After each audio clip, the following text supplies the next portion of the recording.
ათასობით მომიტინგე გამოვიდა სტამბულის ქუჩებში ხუთშაბათს, მიუხედავად იმისა, რომ ხელისუფლებამ დემონსტრაციების მოწყობა 4 დღით აკრძალა. მოსახლეობა აპროტესტებს სტამბულის მერის, ექრემ იმამოღლუს დაკავებას, რომელიც აგრეთვე თურქეთის პრეზიდენტის, რეჯეფ თაიფ ერდოღანის მთავარი კონკურენტია.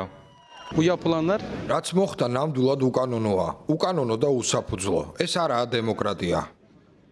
სტამბულის მერის რესპუბლიკური სახალხო პარტიის ლიდერმა გააკრიტიკა ხელისუფლება. მისი თქმით ერდოღანს ეშინოდა, რომ იმამოღლუსთან არჩევნებს წააგებდა.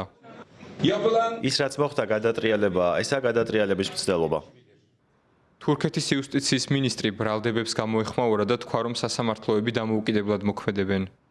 მიუკერძოებელი და დამოუკიდებელი სასამართლოს მიერ ჩატარებული გამოძიების შეფასება, როგორც გადატრიალება ან სხვა მსგავსი ტერმინის გამოყენება, უკიდურესად საშიში და არასწორია.